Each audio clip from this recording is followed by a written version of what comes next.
What are you getting there? Another canvas. Is it too many beginnings for one day? I think it's okay.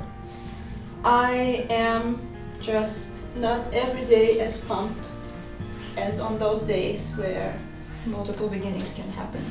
Usually a good thing, because then they haunt me at night and I have to actually come and work on them and finish. Also, you don't allow me to order new canvases unless I'm like finish at least half of what I started.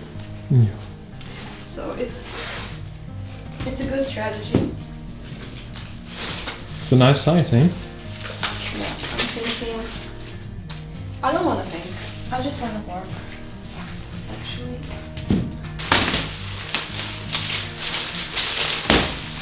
I really love my canvas supplier. They do such a good job. Also really fast. Studio helpers helping? I don't know what we actually would do without her helping. She's like really rips a good chunk of what needs to be ripped. Come on, Julie, you can do it. Yeah. Pull it. No? Is it bigger than you? I think so. You could hide behind it. I can be like a moving decoration or a moving canvas. Yeah.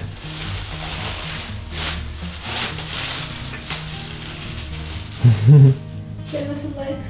Mm-hmm.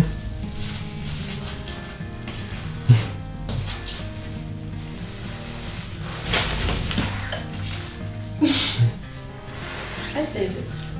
I usually have good reaction with falling canvases. Not so many canvases in my practice fall anymore because Paul built me a good easel that is stable. But in my art school, my first ever art college, the easels were not so stable, so canvases used to fall. And every time when like our painting would fall, our teachers would say, "Oh, it's a good luck because like wherever falls, gonna sell." I'm not so convinced though, because they use it as like, I don't know, something, those beliefs, you know, for luck. But would you really be confident on your painting falling to the ground? Like, I mean, it could be damaged, then I don't think it will necessarily sell. I mean, it depends how it falls. But anyway, if you can, don't drop your canvases. Find another ways to bring luck. It's not the most sustainable one. Okay. I don't even know how I should attach it. It's so huge.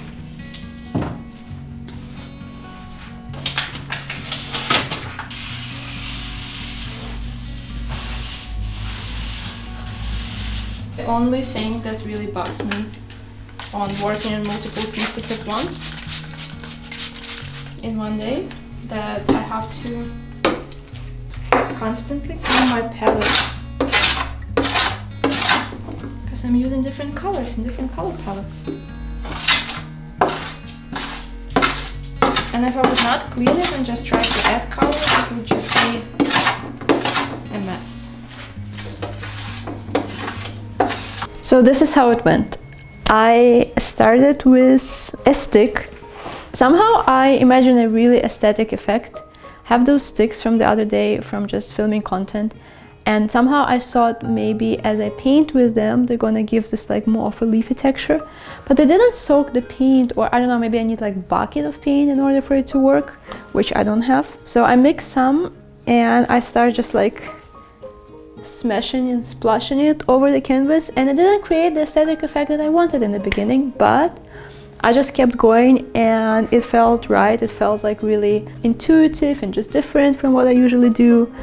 I kind of, especially when I work on multiple pieces at a time, I get bored of like using the same brushes, having the same process. So especially with abstract, I feel like I really need different ways, as many as possible, to innovate. I need freedom to innovate, and innovation is what brings lots of growth and lots of fun in the process. Because if you don't have fun in the process, I think you just create and you produce constantly like conveyor belt, like your art will lose soul at some point to some degree, or just like not every piece would feel really personal and impactful at least. So it is having a lot of energy and I thought I'm gonna go right away for color, but it's really felt right to stick to the grays and black and kind of develop it in a chromatic direction like I did with my previous pieces. I do plan to add color later, but for this initial stage I just had so much fun, and I was trying actually not to think of composition right away and just see what I intuitively can come up with. It does show here and there, like it develops as I work, because it's inbuilt at this point inside my brain. But I really like where it's going, and also with sizes like this that are really different again from what I usually create, especially this like long horizontal ones. I feel like composition is a bit different from the regular application of it, so I just loved seeing where those brush strokes lead me, and then I utilize some of their composition principles to bring it into balance. So super happy with the beginning. Now I'm gonna let it dry and need to spray it so it can work further, and then we will see how it's going to develop. So I'm really satisfied with today. It was really productive. 3 paintings started. You will see all of them coming as a separate videos with some composition and color palette tips touching on the method that I use. And what you saw me creating today went a little bit more intuitive and spontaneous. It's actually fun because in the course, in the abstract course that I'm creating, I actually work start to finish, so from the very beginning and ideas and composition and color palette to the last brush strokes and finishing and framing and hanging and naming and all of it, I work on 3 different paintings, 3 different formats.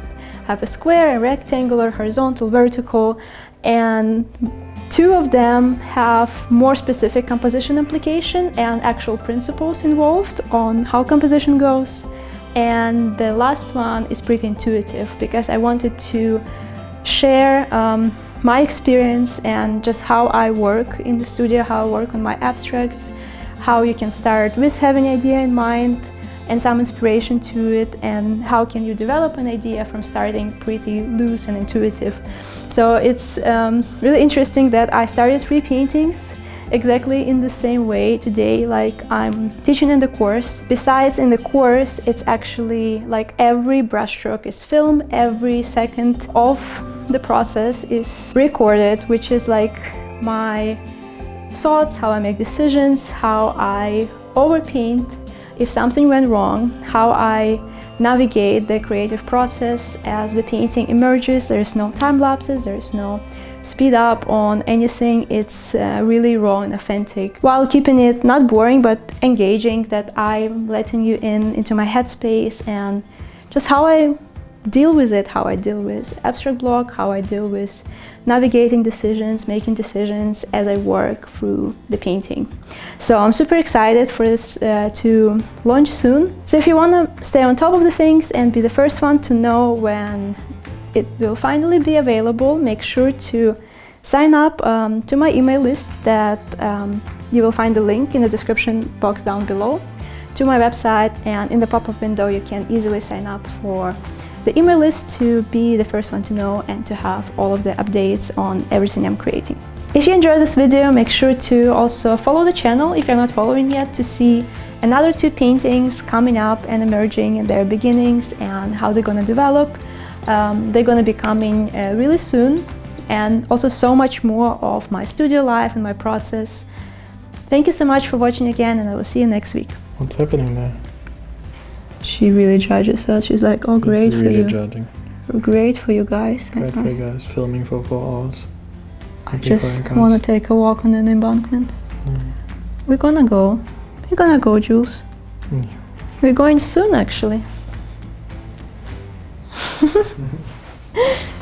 sweetie. You are such a good girl.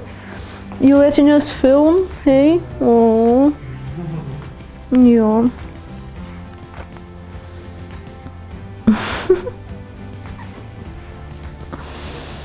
She's such a good girl.